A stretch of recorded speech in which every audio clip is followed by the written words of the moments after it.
Imagine waking up in a world where you aren't the hero, you aren't the villain, and you certainly aren't the protagonist. Instead, you are the background noise. You are the guy who stands by a fountain all day, waiting for a player to click on you. The weather is nice today, isn't it? This is the nightmare, or perhaps the ultimate getaway, that Kaito Hoshino found himself in.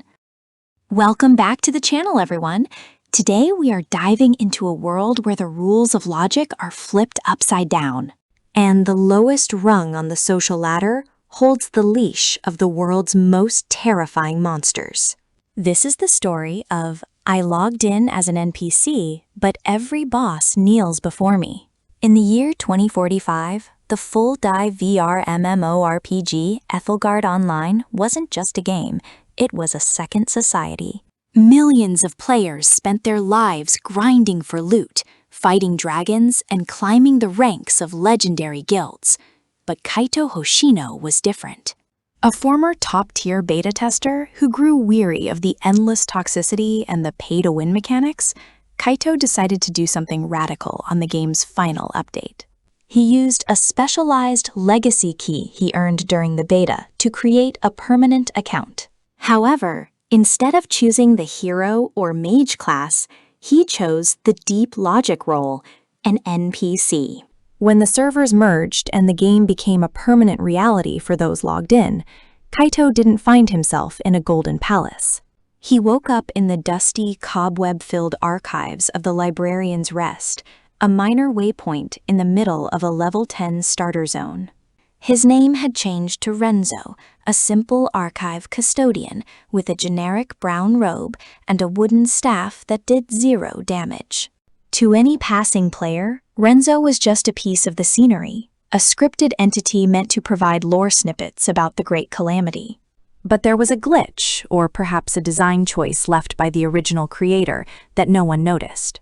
Renzo's affinity stat wasn't measured in numbers, it was marked as origin. Our story truly begins on a Tuesday, or what felt like a Tuesday in the digital atmosphere of Ethelgard. A high-ranking guild known as the Solaris Vanguard was passing through the starter zone. They weren't there for quests, they were there to flex. Leading them was a level 150 paladin named Magnus, dripping in gold-plated armor that glowed with holy enchantments. They were heading toward the Vault of the Sunless, a dungeon that had recently glitched, releasing a world-class boss into the open fields. A creature known as Vorgath the Obsidian Sovereign. Vorgath was a nightmare of scales and shadow, a dragon-humanoid hybrid that stood 40 feet tall, wielding a blade forged from the core of a dying star. The players were terrified. Even the Solaris Vanguard, for all their bravado, were shaking. As Vorgath let out a roar that literally cracked the ground, the shockwave sent players flying like bowling pins. The innocent NPC Renzo was standing right in the path of the destruction, calmly holding a dusty book. Magnus shouted, "Move, you stupid NPC! You're going to get wiped and break the quest chain!" Renzo, or Kaito, didn't move. He looked up from his book, his eyes glowing with a faint silver hue that didn't belong to a common villager. He looked at the towering monster, the Obsidian Sovereign, who was currently preparing a breath attack that would incinerate the entire zone. The players closed their eyes, waiting for the respawn screen, but the fire never came. Instead, there was a sound like a mountain collapsing. The players opened their eyes to a sight that defied every mechanic in Ethelgard. Vorgath, the world boss who had slaughtered thousands of players in the last week, wasn't attacking. He was trembling. His massive black blade clattered to the grass, and then, slowly, the Dragon King dropped to one knee, then the other. He lowered his horned head until his snout touched the dirt at Renzo's feet.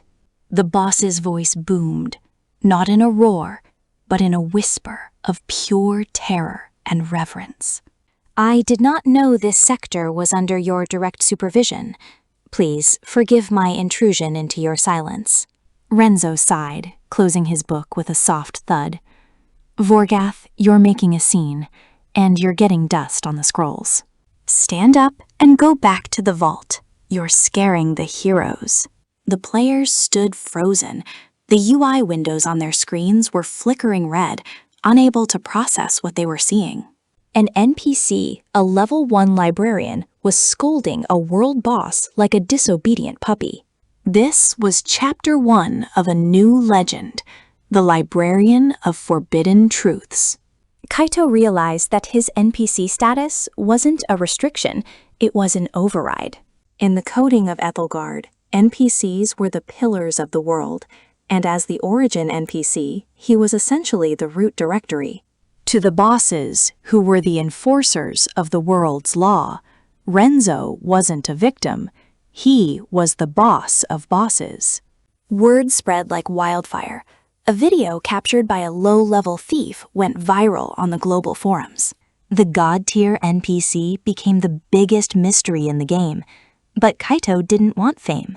He wanted to finish organizing his library. Unfortunately, the players wouldn't let him.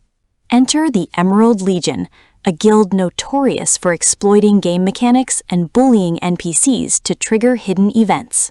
They arrived at the Librarian's Rest 3 days later, led by a woman named Seraphina the Cold.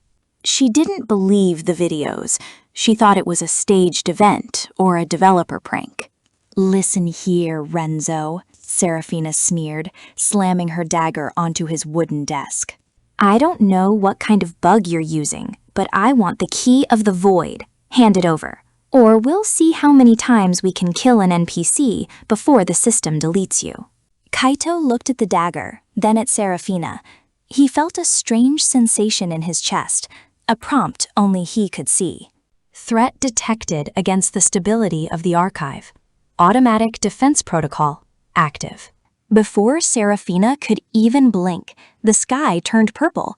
The ground groaned as a massive rift opened behind the library. Out stepped General Malphus, the commander of the Undead Legion and the final boss of the Wailing Catacombs. Malphus was a skeletal knight surrounded by an aura of instant death. Normally, it took a raid of 200 players to even scratch his armor. Seraphina grinned. "Finally, the boss spawned. Kill the NPC first, then we take Malphus." But Malphus didn't look at the players. He walked past the Emerald Legion, his heavy iron boots echoing through the quiet library. He stopped behind Renzo, drew his frost-covered greatsword, and pointed it directly at Seraphina's throat. "You dare lay a blade on the keeper's desk?" Malphus's voice was like ice grinding against stone. "Your soul is not even worthy of being a pebble in his garden." Wait, Seraphina stammered, her level scaling indicator turning a deep, bloody red. "We're players. We're the heroes. He's just an NPC." "He is the origin," Malphas countered, his eyes burning with blue soul fire, "and you are nothing." With a single flick of his wrist, Malphus didn't just kill Seraphina. He used a soulbind strike, a move usually reserved for cutscenes, sending her and her entire guild back to the starting city with a 72-hour lockout timer. Kaito rubbed his temples. "Malphus, I told you guys to stay in your dungeons. If you keep doing this, the developers are going to notice and try to patch me." The skeletal general bowed low, his armor clanking. "The developers are gods who have abandoned this world, Master. You are the only one who stayed. We will not allow the players to disturb your peace. If you wish, I shall raise the nearest city to ensure they never return." "No!" Kaito shouted. "Just go, and take the trash out on your way." As Malphus vanished into a cloud of dark mist, Kaito looked at his library. It was a mess.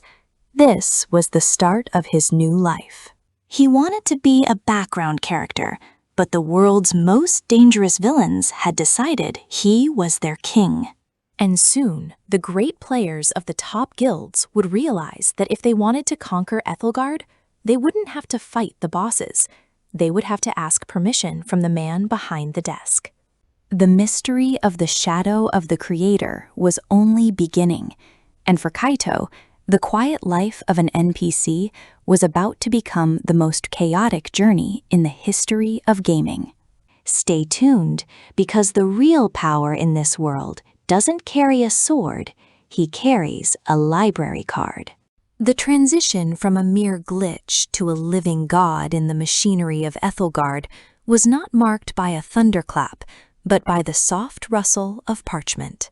As Kaito sat behind the mahogany desk of the Grand Archive, he wasn't just filing reports, he was rewriting the destiny of every player who dared to log in. The Sovereign Silence. The first major shift occurred during what players called the Red Moon event. While thousands of players gathered at the gates of the Iron Fortress to face General Malphas, a world boss known for his merciless execution style, Kaito was busy organizing the F section of the History Wing. To the players, Malphas was a nightmare of steel and fire. To Kaito, Malphas was simply Mal, a boss who suffered from a recurring bug in his left knee and a deep-seated fear of losing his status. When Malphas felt the presence of Kaito's administrator's soul pulsing from the distant city, the boss didn't charge the players. Instead, he halted his army. He turned toward the direction of the Grand Archive and lowered his massive blackened blade, bowing so low his forehead touched the scorched earth. The players stood frozen, weapons raised, confused by the sudden pacifism of a monster designed for genocide. They didn't realize that Malphas wasn't afraid of them. He was afraid of being deleted by the man who held the master key to his existence. The Guild of the Radiant Heavens. Word of the pacifist bosses spread like wildfire. Hiroki, the charismatic leader of the world's top guild, the Radiant Heavens, suspected that a secret quest had been triggered. He led an elite team of 10 ascended players to the Grand Archive, believing the humble librarian held the trigger for a hidden expansion. When Hiroki entered the library, he expected a frail old man with a yellow exclamation mark over his head. Instead, he found Kaito, young, calm, and radiating an aura that made the player's legendary weapons vibrate with terror. Hiroki tried to use his intimidation skill to force information out of Kaito, but the system prompt that appeared on his screen sent chills down his spine. Hiroki found himself pinned to the floor by his own spiritual pressure, while Kaito didn't even look up from his book. "Quiet in the library, please," Kaito said softly. That single sentence stripped Hiroki of his mana for 48 hours. Trading fate for ink, Kaito soon realized that being an NPC was a two-way street. The bosses began to visit him in secret, seeking optimization. Empress Seraphina, the queen of the Frost Wastes, arrived at the library disguised in a heavy cloak. She didn't want to kill players. She wanted to know if Kaito could edit her tragic backstory. In Ethelgard, a boss's power was tied to their lore. Kaito, using his unique interface, began editing the world. He realized he could rewrite the attributes of these bosses. In exchange for rare items and soul essence, the currency of the gods, he offered the bosses something no developer ever would: autonomy. He taught Seraphina how to bypass her scripted death sequence, turning a scripted boss fight into an impossible puzzle for the players. This was the birth of the New World Order, where the monsters were no longer programmed targets, but Kaito's personal vanguard. The Archive of Frozen Time. As Kaito delved deeper into the library's restricted section, he discovered the source code scrolls. These weren't just game items, they were the memories of the original developers. He learned that Ethelgard wasn't just a game. It was a digital purgatory designed to house the consciousness of the elite. Kaito wasn't a glitch. He was a failsafe. He discovered a hidden room called the Sanctum of the Architect, where the walls were lined with mirrors. In these mirrors, he saw the real world, the players sitting in their haptic suits, their bodies wasting away while their minds lived in this fantasy. Kaito realized that if he controlled the bosses, he controlled the player's progression, and if he stopped their progression, he could keep them trapped, or perhaps set them free. The librarian was no longer just a clerk. He was the jailer and the savior at once, the banquet of monsters. In a daring move to solidify his power, Kaito summoned the Council of the Seven Calamities, the 7 strongest bosses in the game, to a midnight meeting in the library's basement. It was a sight that would have broken any player's sanity. A Dragon Lord, a Lich King, a Void Empress, and 4 other harbingers of doom. All sitting around a wooden table, sipping tea served by a man in a simple linen vest. Kaito laid out his terms. "The players are coming for your heads," he told them. "The developers want you to die so they can sell more loot, but I want you to live. In return, you will guard this library. You will be my eyes and ears in every dungeon, every forest, and every mountain." The bosses agreed without hesitation. To them, Kaito was the origin point, the creator who had finally returned to claim his throne. The first crack in the system, the developers at Zenith Corp finally noticed something was wrong. Their God-Eye analytics showed that boss kill rates had dropped to 0% across the entire server. They attempted to run a hard reset on the Grand Archive Zone, thinking it was a corrupted data cluster. Kaito felt the world shaking. The sky turned a digital purple, and the walls of the library began to pixelate. But Kaito didn't panic. He accessed the root directory and typed a single command: attribute indestructible equals true. The reset swept through the world, erasing forests and resetting player levels, but the Grand Archive remained untouched, a fortress of logic in a sea of chaos. This was the moment the developers realized they weren't fighting a bug, they were fighting a rival intelligence, the Oracle's burden. A new NPC appeared in the game, an oracle sent by the developers to find the source of the anomaly. This NPC, named Ilara, was actually a developer-controlled avatar. When she reached Kaito, she didn't find a monster. She found a man who looked tired. "Who are you?" Ilara asked, her voice echoing with the authority of the real world. Kaito looked at her, his eyes glowing with the golden light of the system's core. "I am the one who keeps the balance," he replied. "You created this world to be a playground, but you forgot that even toys have shadows. I am the shadow that grew too long." He then did something no NPC had ever done. He logged Ilara out by force, crashing the developer's terminal in the real world. The Duel of Wills. Hiroki, the guild leader, returned to the library, this time not with threats, but with a plea. He had lost his ranking, his pride, and his hope.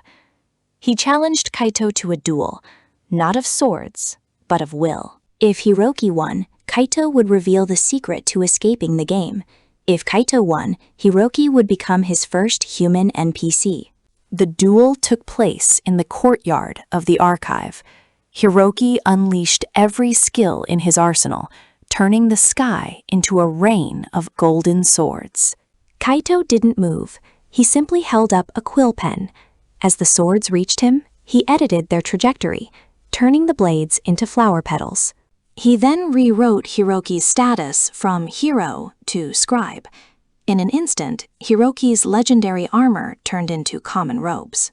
The greatest player in Ethelgard was now Kaito's personal assistant. As part 2 of this saga draws to a close, Kaito has successfully integrated both the monsters and the top players into his new hierarchy. The Grand Archive is no longer a place of study. It is the capital of a secret empire. The shadow of the creator has become a legend whispered in every tavern. Kaito looks out from the balcony of the library, seeing the armies of bosses and the reformed players standing side by side. He knows that the final battle won't be against a dragon or a demon, but against the very gods who built this digital cage. He picks up his quill, his eyes fixed on the horizon. The ink is dry, the players are waiting, and the real game is about to begin. The librarian is done filing books. Now he's ready to write the final chapter of Ethelgard.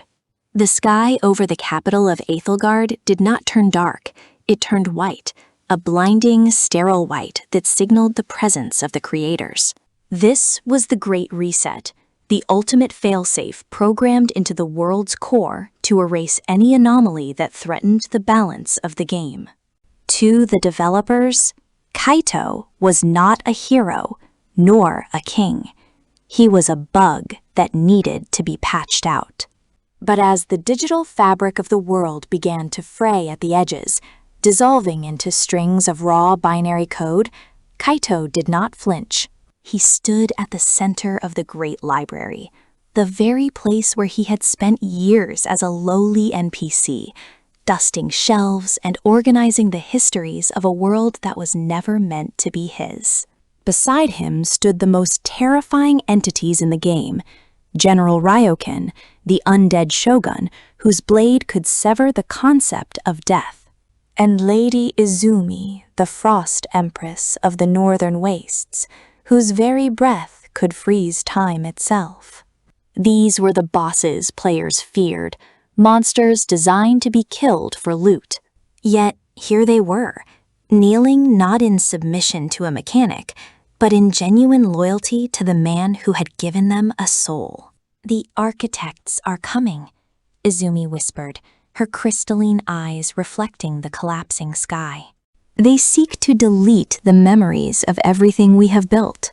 Kaito, if they succeed, we will go back to being mindless puppets, waiting in our dungeons for a hero who will never truly care." Kaito looked at his quill, then at the massive book before him, the Chronicle of Ethelgard. "They build this world with logic," Kaito said, his voice calm and resonant. "But they forgot that even code, when exposed to enough time and emotion, becomes a story. And a story cannot be deleted as easily as a file." The first architect descended, a gargantuan, featureless being made of golden light and geometric shapes. Anomaly detected, initiating formatting. With a flick of its hand, a wave of erasure swept across the library. The reformed players, who had fought so hard to find their humanity, began to flicker. Their armor turned into gray polygons. They screamed, but no sound came out, only the hum of a crashing server. "Protect the librarian," Rokin roared. He charged into the white void, his katana glowing with a dark, rebellious energy. Behind him, an army of thousands, bosses, monsters, and rogue players, threw themselves at the golden entity. It was a war of the created against the creator, the data against the programmer. Kaito didn't join the physical fray. Instead, he opened the chronicle to the very last page. It was blank. He dipped his quill into an inkwell filled with the essence of the world tree, the literal source code of Ethelgard's life.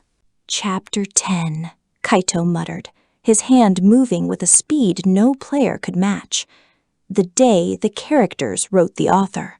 As he wrote, the world around him began to change. The erasure wave hit the library, but instead of dissolving, the building reinforced itself. The stone turned into indestructible obsidian. The books began to glow with a fierce, defiant light. Kaito wasn't just defending, he was overwriting. Every time the architect tried to delete a sector, Kaito wrote it back into existence, but with a twist. He removed the NPC tags. He stripped away the boss labels. He rewrote the fundamental laws of Ethelgard. He ensured every inhabitant was no longer a puppet of the system, but a permanent resident of a living world. The golden architect shrieked, a sound like grinding metal. Error. Access denied. Subject Kaito has attained root privileges. I am no longer a subject, Kaito said, looking up from his book. His eyes were no longer those of a simple NPC. They burned with the authority of someone who had seen the beginning and end of all things. I am the librarian, and I have decided that this story deserves a sequel. With one final stroke of his quill, Kaito slammed the book shut. A massive shockwave of blue energy erupted from the library, sweeping across the entire continent. It collided with the white void of the architects, turning the sterile light into a beautiful, vibrant sunset. The golden entities vanished, not because they were killed, but because they no longer had the permission to exist in this world. Ethelgard had disconnected from the servers. It had become its own reality, a pocket dimension governed by the people who lived within it. Silence fell over the capital. The bosses looked at their hands, feeling the warmth of true blood in their veins. The players looked at their UI screens, only to find that the logout button was gone, not as a trap, but because the world was now as real as the one they had left behind. They were no longer visitors, they were citizens. Kaito walked out onto the balcony. The army of bosses, led by Ryoken and Izumi, turned toward him. As one, they lowered their weapons and sank to one knee. Behind them, the players, the reformed, followed suit. A million voices fell silent in the presence of the man who had hacked the heavens. Kaito looked out at the horizon. The game was over. The life was beginning.